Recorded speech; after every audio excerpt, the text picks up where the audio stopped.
Imagine you are standing at the edge of a river. It is narrow, shallow enough to wade across, and yet, on the other side of that river, everything changes.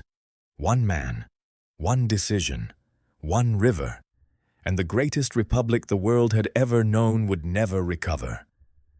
This is not a story about war.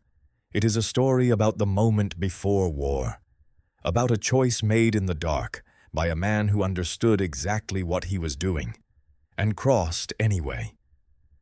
Before we follow Julius Caesar to the banks of the Rubicon, we must first understand what he was about to destroy.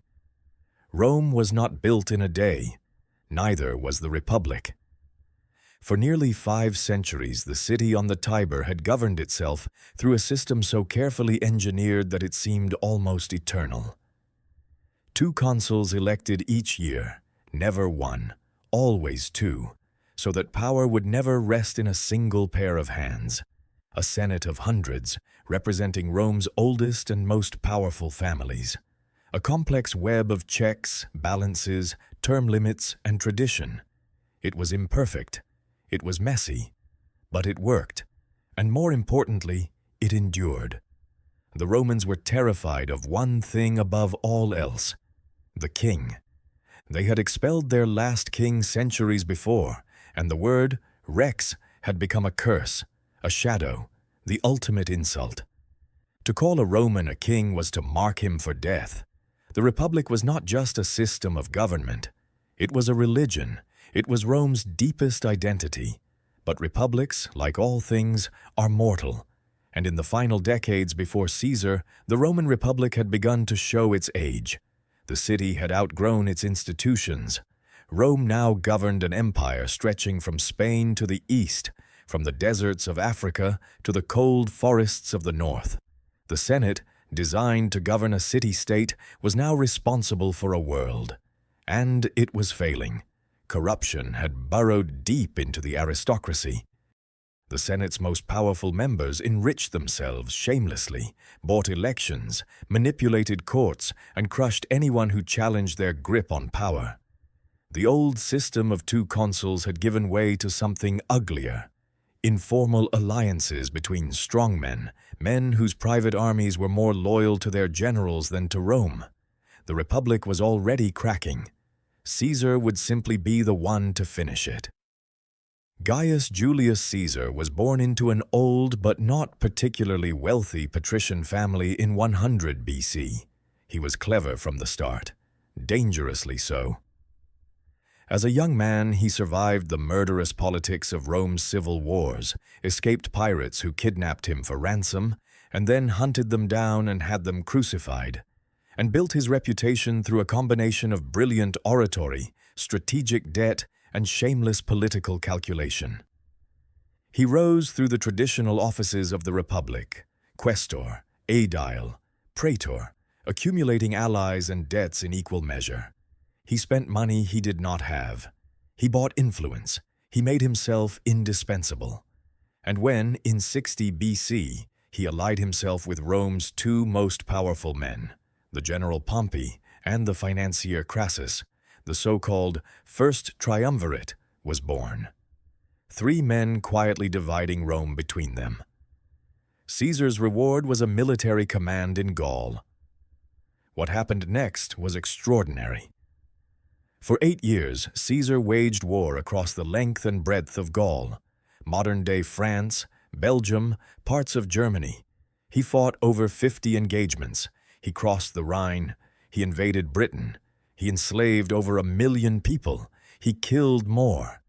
His dispatches, his commentaries, written with the clean, confident prose of a man who understood that history was watching, turned his campaigns into legend in real time. Rome read them like adventure novels.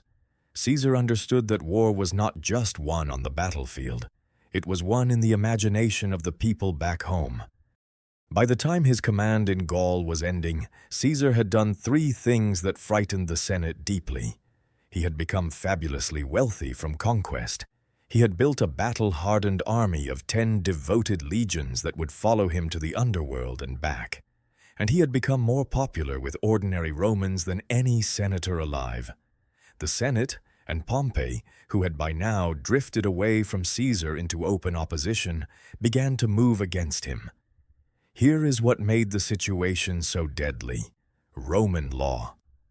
A Roman general with his army was forbidden from crossing into Italy. The boundary was the Rubicon River in northern Italy. This was not a suggestion. It was the law that kept the Republic alive, the guarantee that no general could simply march his legions into Rome and seize power by force. Cross that river armed, and you were an enemy of the state. Cross it, and there was no going back. Caesar's enemies in the Senate had found their weapon. Caesar held legal immunity as long as he commanded his province. But that immunity would expire. And the moment it did, the moment he became a private citizen again, the prosecutions would begin. His enemies had cases ready: charges of illegal conduct during his consulship years earlier, financial irregularities, war crimes in Gaul. It did not matter whether the charges would stick. The point was to destroy him politically, drag him through the courts, strip him of everything, and reduce him from the conqueror of Gaul to a disgraced exile. Caesar's solution was simple in theory and catastrophic in practice: run for consul while still a general, so that he could transition directly from his military command to political office without the gap that would leave him exposed. His enemies blocked it at every turn. By late 50 BC, the two sides were locked in a standoff. The Senate, led by men like Cato the Younger and backed by Pompey's prestige, demanded that Caesar lay down his command and return to Rome, alone, unarmed, and unprotected. Caesar responded that he would do so only if Pompey did the same. The Senate refused. Both sides knew what the other was really saying. On January 7th, 49 BC, the Senate passed its final decree, the Senatus Consultum Ultimum, effectively declaring a state of emergency and stripping Caesar of his command. It was the last legal move on the board. Caesar was at Ravenna with a single legion, the 13th, when the news arrived. He had days, at most, to decide.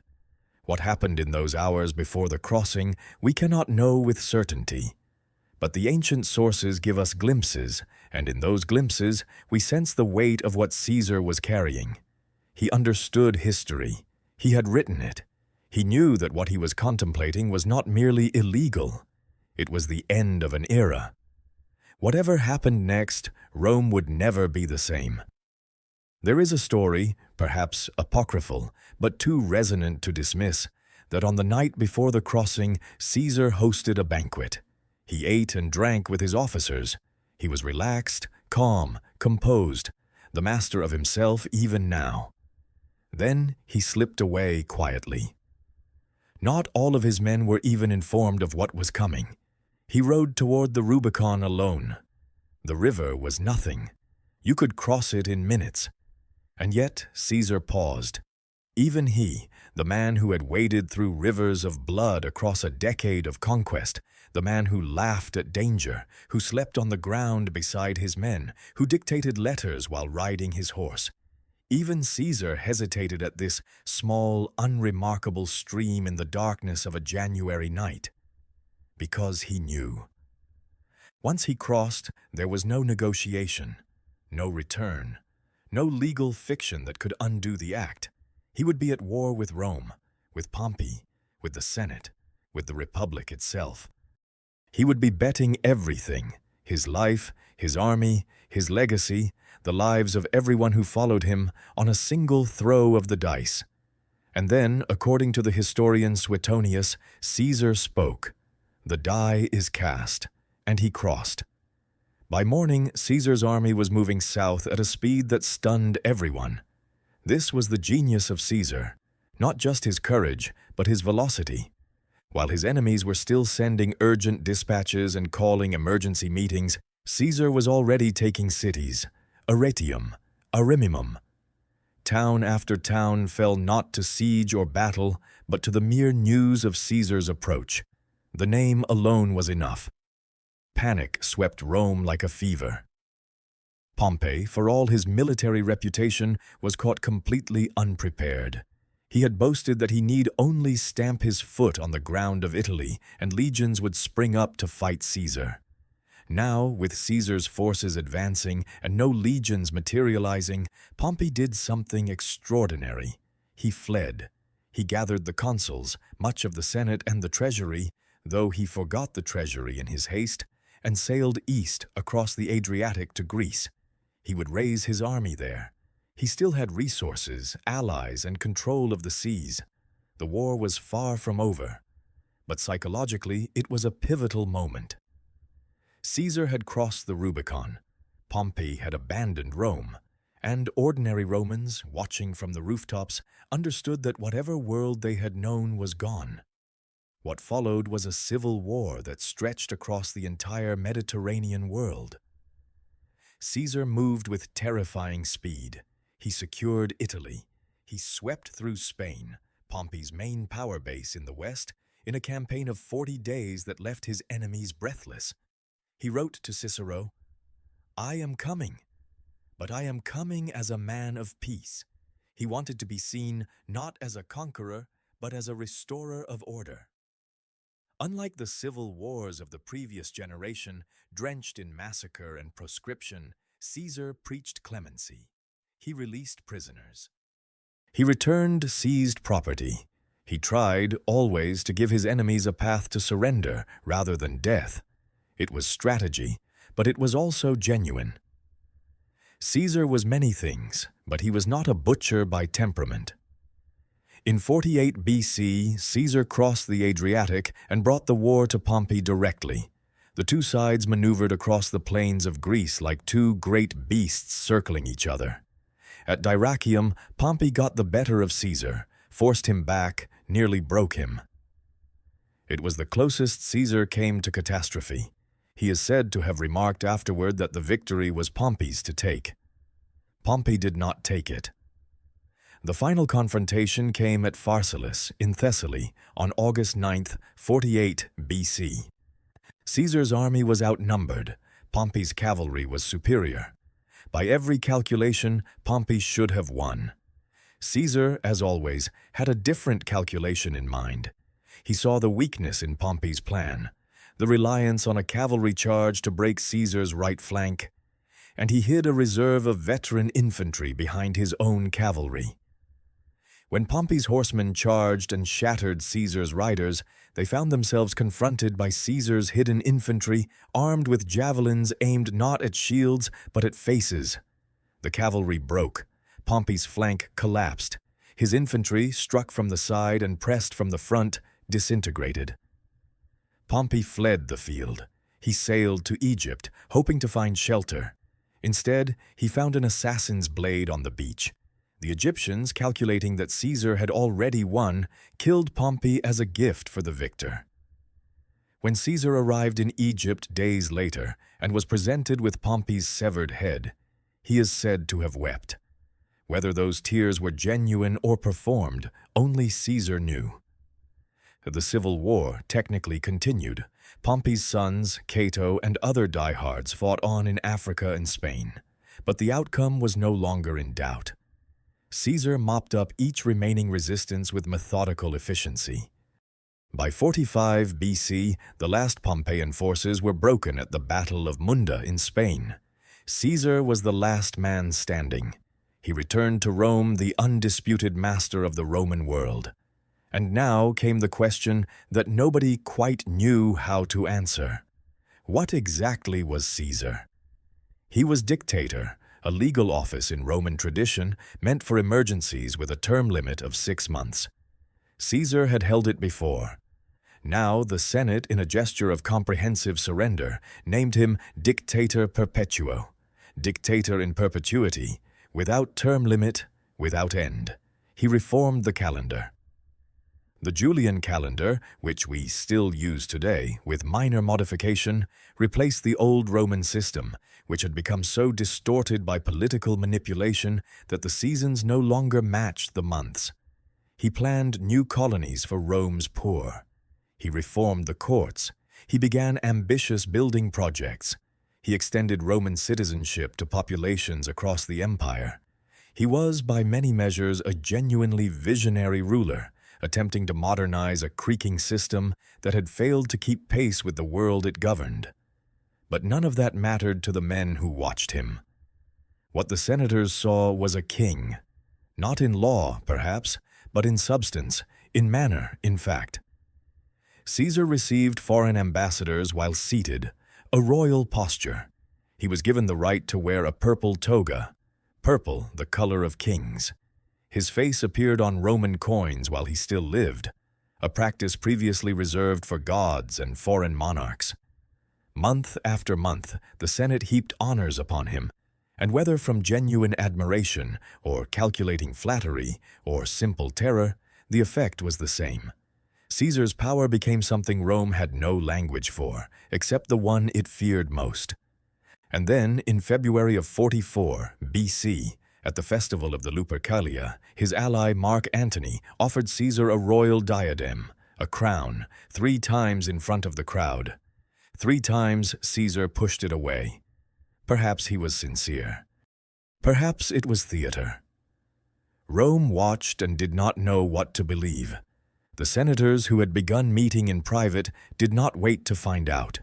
They called themselves liberatores, liberators, men who believed that Caesar had strangled the republic, or was about to, and that only one act could restore it.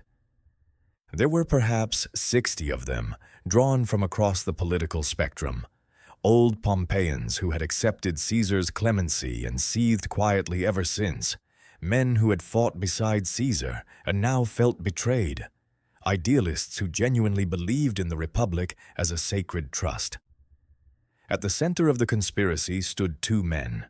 Gaius Cassius Longinus was a soldier and a realist, a man of cold intelligence and sharp resentments.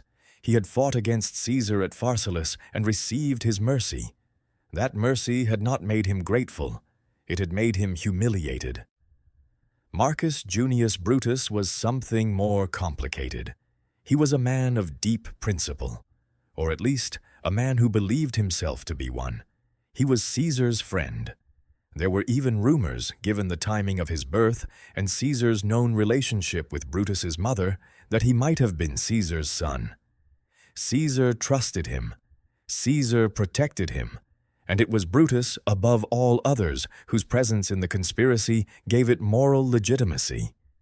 If even Brutus had turned against Caesar, the argument went, then Caesar truly must have become a tyrant. They chose the Ides of March, March 15th, 44 BC. The Senate was meeting that day at the theater of Pompey. Caesar would be there, and the conspirators would be too, daggers hidden beneath their togas. The morning did not favor Caesar. His wife Calpurnia had dreamed of blood and begged him not to go.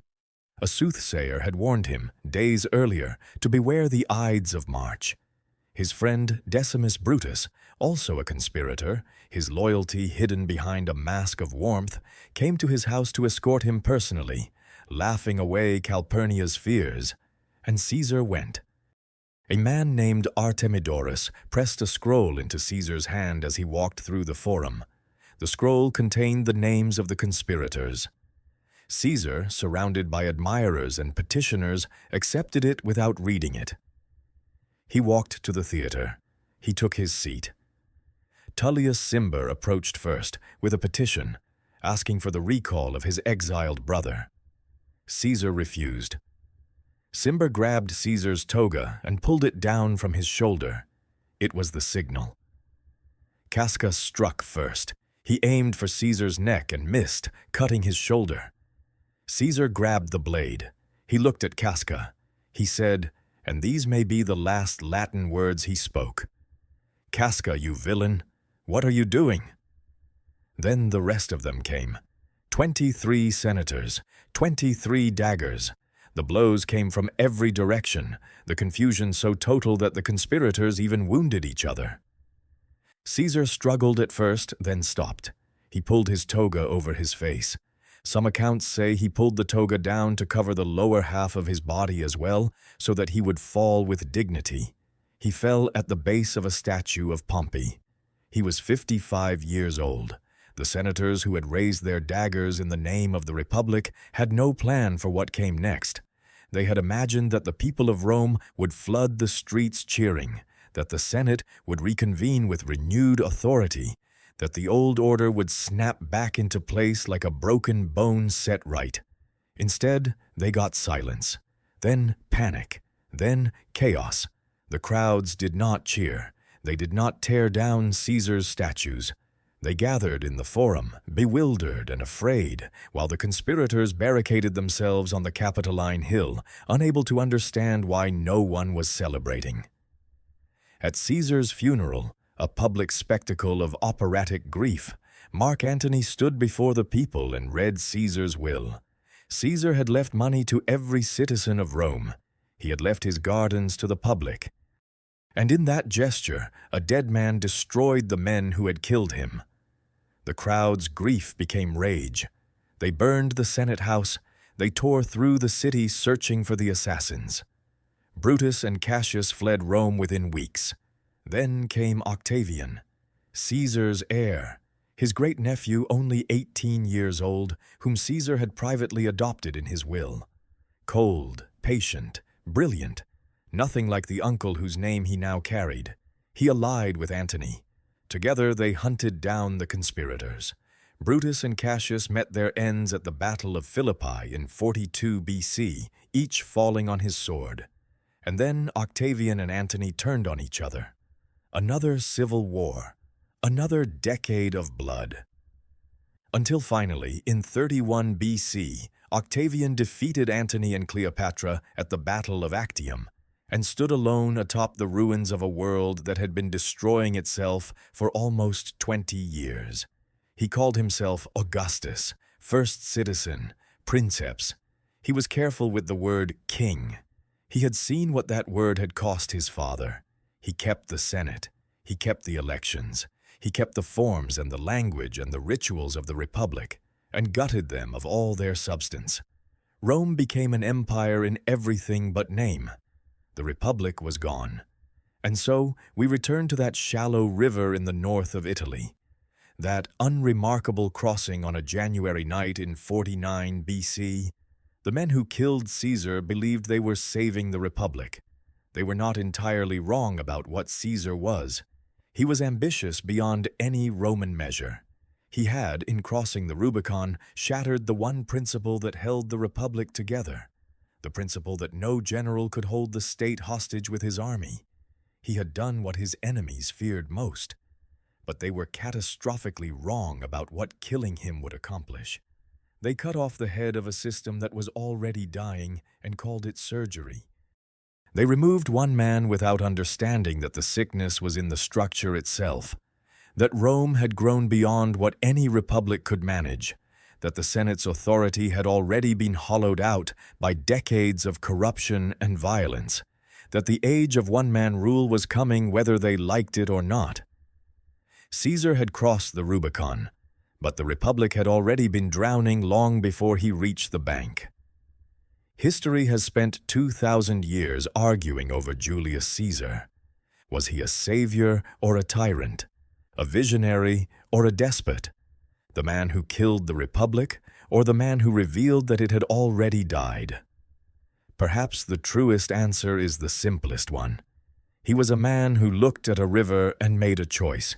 He knew what lay on the other side. He knew what it would cost, perhaps even what it would cost him in the end. And he chose anyway. The die is cast, he said, and perhaps that is the darkest thing about the Rubicon.